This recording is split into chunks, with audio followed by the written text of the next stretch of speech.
स्वागत है दोस्तों आप सभी का अपने यूट्यूब चैनल में। दोस्तों आज का ये वीडियो दोस्तों जेक बोर्ड के दोस्तों क्लास 10 के सभी विद्यार्थी के लिए दोस्तों आज का ये वीडियो सबसे ज्यादा मोस्ट इंपोर्टेंट वीडियो होने वाला, ठीक है। आज के इस वीडियो में दोस्तों हम लोग देखने वाले झारखंड अधिविद्य परिषद एनुअल सेकेंडरी एग्जामिनेशन 2023, ठीक है। कहने का मतलब दोस्तों जो विद्यार्थी बोर्ड एग्जाम 2023 में, ठीक है, 22 मार्च को दोस्तों हिंदी का एग्जाम देने वाले हैं दोस्तों, आज का ये वीडियो को शुरू से लेकर अंत तक देखिएगा। आज की इस वीडियो में दोस्तों टोटल हम लोग जो 40 ऐसे इंपॉर्टेंट एमसीक्यू प्रश्नों को सोल्व करने वाले, ठीक है, जो आपके दोस्तों 22 मार्च के बोर्ड एग्जाम में डायरेक्ट आपको बोर्ड एग्जाम में देखने को मिलने वाला है। तो चलिए दोस्तों आज का ये शानदार वीडियो का स्टार्ट करते हैं, वीडियो पर अंत तक बन रहेगा। और आज का ये वीडियो दोस्तों होने वाला 22 मार्च के हिंदी के पेपर के लिए सबसे ज्यादा मोस्ट इंपोर्टेंट वीडियो होने वाला है। चलिए दोस्तों देर ना करते हुए हम लोग वीडियो को स्टार्ट करते हैं, वीडियो पर अंत तक बन रहेगा दोस्तों। और जितना भी दोस्तों उनको जरूर शेयर कीजिएगा। और दोस्तों आप सोशल साइंस में जिस तरह से तहलका मचाए उसी तरह से दोस्तों हिंदी में तहलका मचा के आइएगा। तो चलिए दोस्तों आज का ये शानदार वीडियो का स्टार्ट करते हैं। जो लाइक नहीं किया वीडियो को लाइक, चैनल को सब्सक्राइब जरूर कीजिएगा। देखिए दोस्तों सबसे पहले आपको जो बोर्ड एग्जाम है, ठीक है, खंड कार रहेगा हिंदी में दोस्तों। सबसे पहले आपको जो है खंड कार रहेगा, ठीक है, 22 मार्च को हिंदी का पेपर दीजिएगा। सबसे पहले खंड कार रहेगा दोस्तों। खंड का में बहुविकल्पीय प्रश्न, यानी कि सभी दोस्तों आपका 40 बहुविकल्पीय प्रश्न है, लेकिन खंड का में दोस्तों एक गद्यांश से सबसे पहले दोस्तों इसको पढ़ के आपको कुछ प्रश्नों का उत्तर देना है दोस्तों। कुछ प्रश्न बोले तो 4 प्रश्नों का उत्तर देना है, ठीक है। सेम इसी प्रकार का आपको क्वेश्चन दोस्तों एग्जाम में देखने को मिलना है, ठीक है। देखिए कहता प्रश्न क्या, यानी कि गद्यांश कहता है दोस्तों कि स्वावलंबन का अर्थ है अपना, अवलंबन अर्थात आश्रय या सहारा आप बनना, ठीक है। किसी दूसरे पर बोझ ना बनकर या निर्भर अर्थात आश्रित ना रहकर, ठीक है, अपने आप पर निर्भर या आश्रित रहना। संसार में परावलंबी यानी दूसरे पर आश्रित होने या निर्भर रहना एक प्रकार का पाप और हीन का कर्म है। यह आदमी के बाहरी और भीतरी व्यक्ति को एकदम हीन और बौना कर देता है, ठीक है। और इनके उद्देश्य पर दोस्तों नाचने की बाध्यता और विवश जो रहा करती है, और उनकी अपनी इच्छा अनुसार पर भी उसका कोई मूल और महत्व नहीं रहता, ठीक है।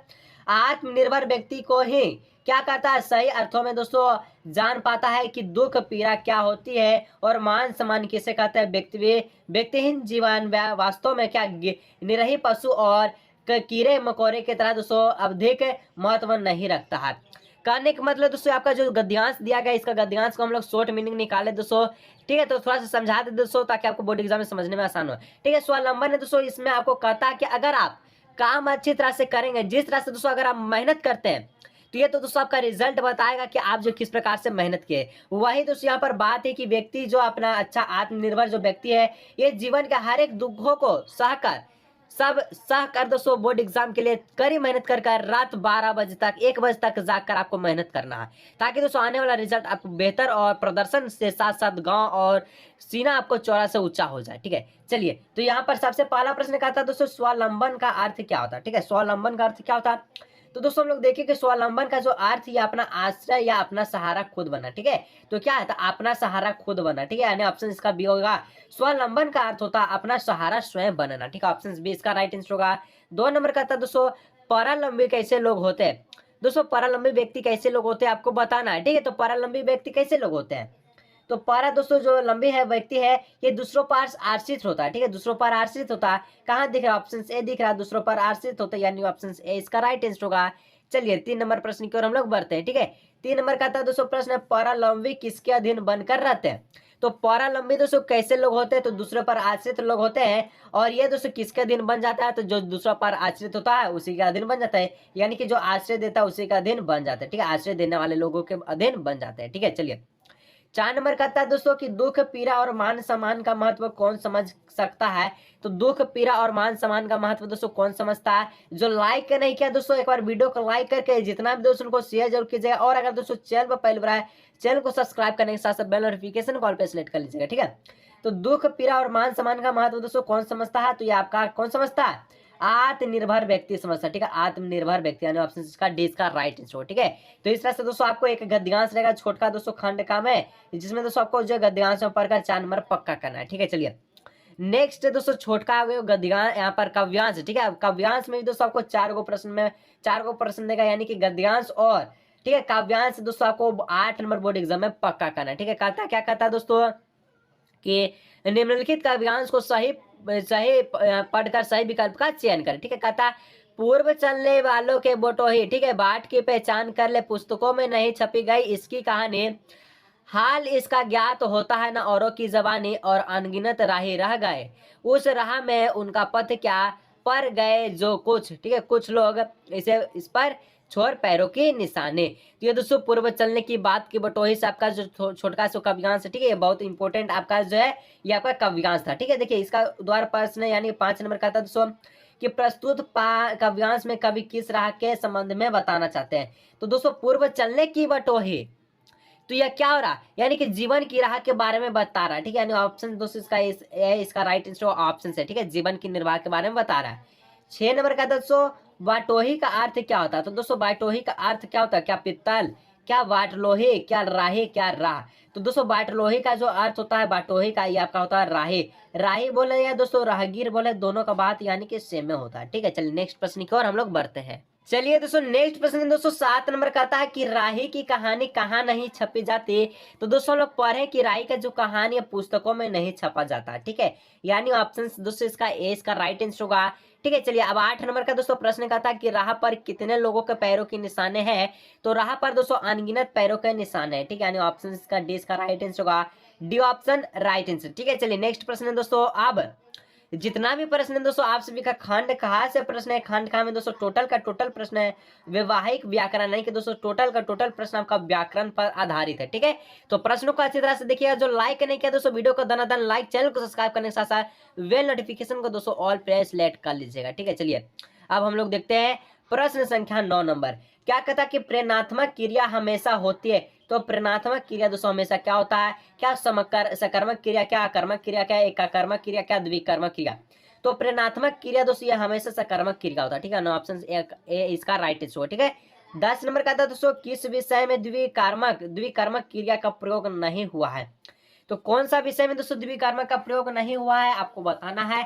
तो दोस्तों इसका जो राइट आंसर होगा क्या हो जाएगा, क्या माँ बच्चे को पानी पिलवाती है, क्या माँ बच्चे को आम और केले खिलवाती है, क्या माँ बच्चे आम और केले खाते हैं। यहाँ पर दोस्तों यहाँ पर माँ बच्चे को आम खरीद कर खिलवाती है। तो द्विकर्मक प्रयोग कहाँ नहीं हो, बाकी दोस्तों ऑप्शन बी सी डी द्विकर्मक का प्रयोग किया गया है, लेकिन दोस्तों ऑप्शन ए में द्विकर्मक का प्रयोग नहीं हुआ, यानी ऑप्शन ए इसका राइट आंसर होगा।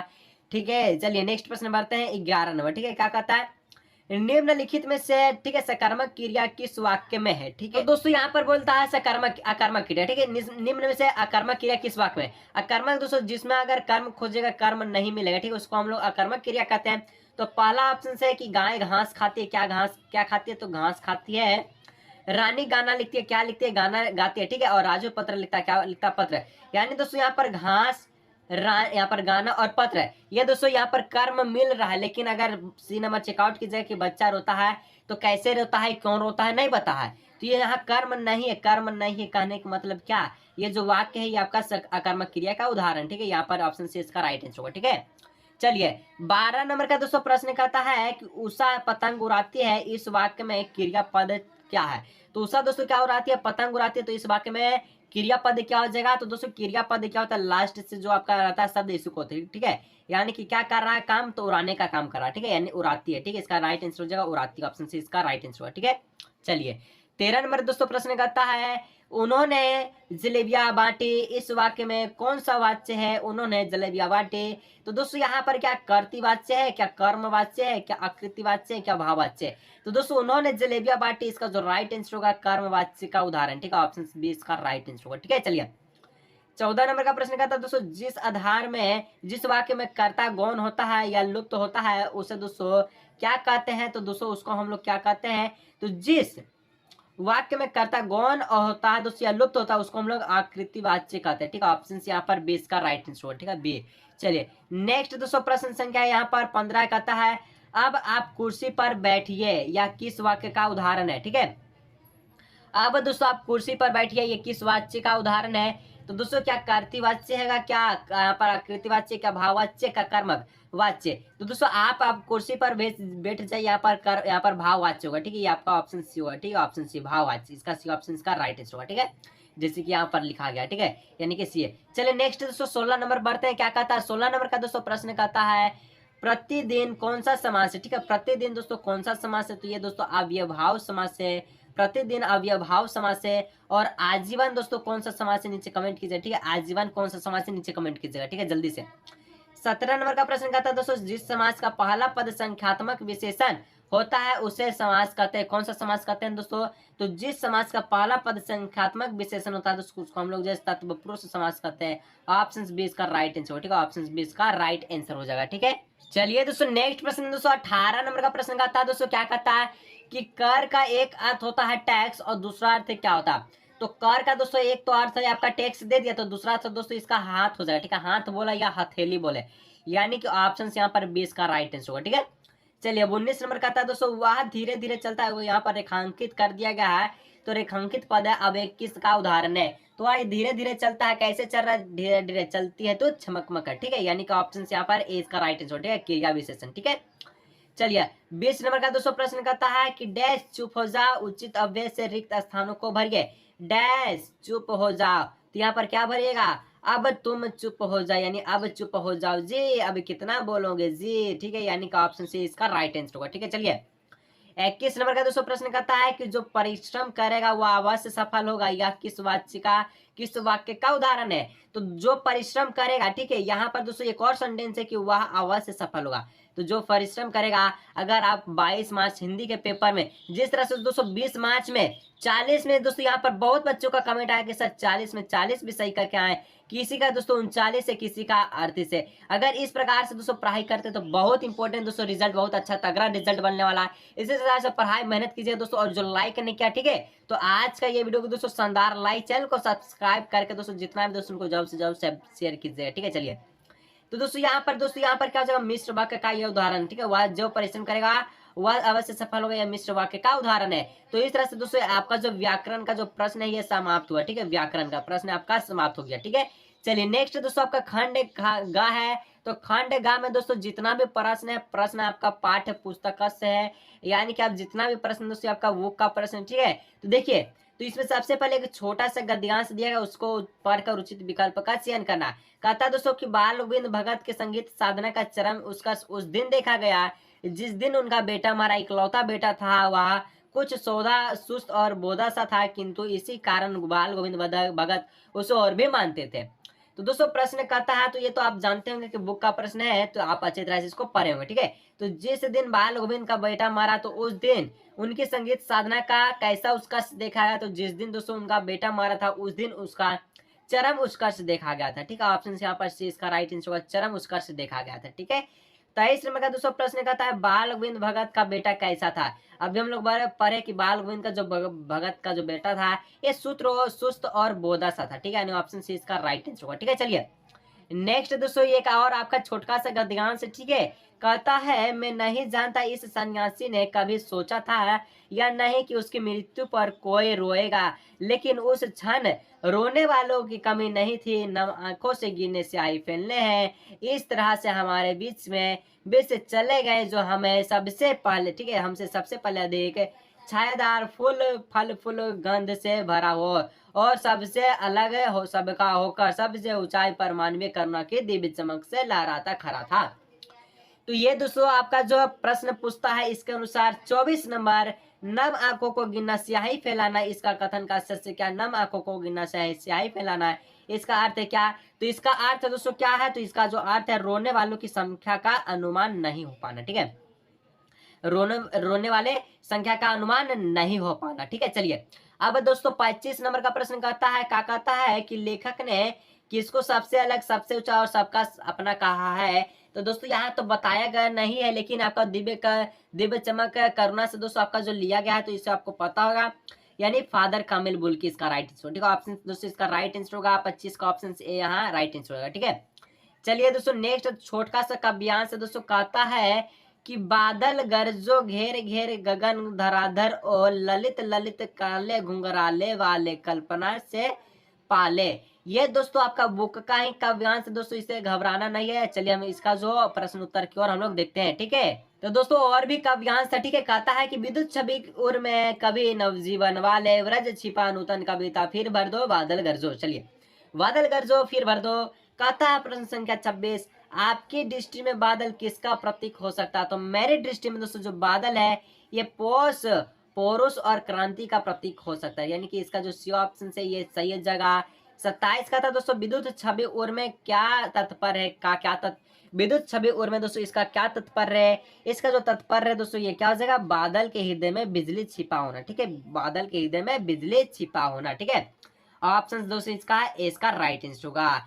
नेक्स्ट दोस्तों कहता है फिर से छोटका दोस्तों आपका काव्यांश दिया गया, कहता है नदियों के पानी का जादू है, वह हाथों के स्पर्श की महिमा है, भोली काली संदले मिट्टी का गुणधर्म है। ठीक है, फसल कविता से लिया गया। तो कहता प्रश्न संख्या 28 दोस्तों की फसल किसका जादू है। तो फसल दोस्तों ये नदियों के पानी का जादू है, नदियों के पानी का जादू है, वह नदियों के पानी, ऑप्शन से इसका राइट आंसर होगा। ठीक है, ऑप्शन से। 29 नंबर का प्रश्न कहता है दोस्तों कि फसल किसका गुणधर्म है। तो दोस्तों फसल किसका गुणधर्म है आपको बताना है। तो फसल दोस्तों ये किसका गुणधर्म है, तो भूरे काली मिट्टी का गुणधर्म यानी कि मिट्टी का गुणधर्म है। ठीक है, ऑप्शन इसका ए इसका राइट आंसर होगा। ठीक है, अब दोस्तों यहाँ से आप आपका जो प्रश्न जो स्टार्ट हो रहा है, इसमें से नहीं किसी भी प्रकार का दोस्तों आपका गद्यांश या नहीं किसी भी प्रकार का काव्यांश रहेगा। सिर्फ दोस्तों एगो प्रश्न रहेगा, 4 गो विकल्प रहेगा, उसी में से एगो आपको सही करना है। ठीक है, कहता है 30 नंबर की दंतुरिक का शाब्दिक अर्थ होता है। तो दंतुरिक का शाब्दिक अर्थ क्या होता है दोस्तों, तो नए नए दांत होता है। ठीक है, बच्चे के नए नए दांत को ही हम लोग दंतुरित का शाब्दिक अर्थ कहते हैं। ठीक है, चलिए 31 नंबर का प्रश्न करता है दोस्तों फसल कविता के कवि का क्या नाम है। तो फसल जो कविता दोस्तों इनके कवि का क्या नाम है, क्या सूर्यकांत त्रिपाठी निराला, क्या मंगलेश्वर डावालाल, क्या नागार्जुन, क्या ऋतुराज संगम। दोस्तों में आपका जो है यहाँ पर काव्य और कविता से लेकर, ठीक है, जितना भी कवि है कविता है लेखक है उनका दोस्तों एक वीडियो ऑलरेडी बन चुका है। अगर उसको देख के जाते हो दोस्तों बहुत अच्छा नंबर मिलेगा, क्योंकि एग्जाम में दोस्तों सबसे ज्यादा उसी से प्रश्न पूछता है। ठीक है, चलिए तो यहाँ पर दोस्तों इसका जो हो जाएगा नागार्जुन, इसका राइट आंसर होगा। ठीक है, चलिए नेक्स्ट दोस्तों 32 नंबर प्रश्न की ओर बढ़ते हैं। कहता है दोस्तों कि धुंधला प्रकाश किसका प्रतीक है। तो धुंधला प्रकाश दोस्तों अस्पष्ट सुख का प्रतीक है। अस्पष्ट सुख का क्या है, तो प्रतीक है। ठीक है, चलिए नेक्स्ट दोस्तों प्रश्न संख्या 33 कहता है कि तार सप्तक किसे कहा गया है। तो तार सप्तक दोस्तों सरगम के ऊंचे स्वर को कहा गया है, सरगम के ऊंचे स्वर का तार सप्तक कहा गया है। ठीक है, चलिए 24 यानी कि 34 नंबर का प्रश्न करता है दोस्तों, जो लाइक नहीं किया तो वो लाइक करके चैनल को सब्सक्राइब करके, ठीक है, और दोस्तों के साथ शेयर जरूर कीजिएगा। ठीक है, जहां भी दोस्तों उनको व्हाट्सएप रहेगा, टेलीग्राम ग्रुप रहेगा दोस्तों, उनको जरूर शेयर कीजिएगा। कहता है दोस्तों कि परशुराम ने सूर्यवंश का कलंक किसे कहा है, क्या श्री राम को कहा है, श्री राम या किस यहाँ पर विश्वामित्र को, क्या लक्ष्मण को, क्या सीता को। तो परशुराम दोस्तों यहाँ पर सूर्यवंश का कलंक है, लक्ष्मण को कहा है। ठीक है, ऑप्शन इसका राइट आंसर हो जाएगा। ठीक है, चलिए दोस्तों नेक्स्ट प्रश्न दोस्तों 36 नंबर कहता है जॉर्ज पंचम की नाक लाट में, ठीक है, लाट में लेखक कौन है दोस्तों। तो जॉर्ज पंचम की नाम के जो लाट का जो लेखक है दोस्तों पाठ का, ठीक है, पाठ का लेखक का नाम क्या है, तो कामलेश्वर है। ठीक है, कामलेश्वर इसका राइट आंसर, ठीक है, कामलेश्वर। चलिए 37 नंबर का प्रश्न कहता है दोस्तों लेखिका ने, ठीक है, गैंगटोक को किन शहरों का शहर बताया है। तो दोस्तों ये आपका मेहनतकश बादशाहों का क्या बताया है, तो शहर बताया है। ठीक है, चलिए अब 38 नंबर का प्रश्न दोस्तों नेताजी की मूर्ति पर बार बार क्या बदल दिया जाता था। बहुत इंपॉर्टेंट प्रश्न दोस्तों, जो लाइक करने क्या वो वीडियो को लाइक कर लीजिए दोस्तों, और इसका जवाब सभी को नीचे कमेंट सेक्शन में कमेंट करना। ठीक है, क्या इसका टोपी बदल दिया जाता था नेताजी सुभाष चंद्र बोस का, क्या चश्मा, क्या छड़ी, क्या कपड़ा, तो नीचे कमेंट कीजिएगा। ठीक है, चलिए 39 नंबर का था दोस्तों लेखक के दृष्टि में खीरा किस वर्ग का प्रतीक है। तो दोस्तों लेखक की दृष्टि में जो खीरा ये मामूली लोगों के वर्ग के प्रतीक है। ठीक है, यानी ऑप्शन यहाँ पर ए इसका राइट आंसर हो जाएगा। चलिए आज की इस वीडियो का लास्ट प्रश्न दोस्तों लाइक जरूर कीजिएगा, चैनल को सब्सक्राइब जरूर कीजिएगा। ठीक है दोस्तों, सब्जेक्टिव का जल्दी से क्वेश्चंस लेकर आने वाले। ठीक है, देखिए फादर कामिल बुल्के कहाँ के रहने वाले थे। तो दोस्तों फादर कामिल बुल्के आपके बेल्जियम के रहने वाले थे। ठीक है, ऑप्शन डी इसका राइट आंसर होगा, बेल्जियम के रहने वाले थे। दोस्तों आज की इस वीडियो में हम लोग 40 ऑब्जेक्टिव प्रश्न को सॉल्व कर चुके हैं। नेक्स्ट वीडियो में दोस्तों हम लोग जो सब्जेक्टिव प्रश्न को जल्दी से ही सॉल्व करने वाले हैं।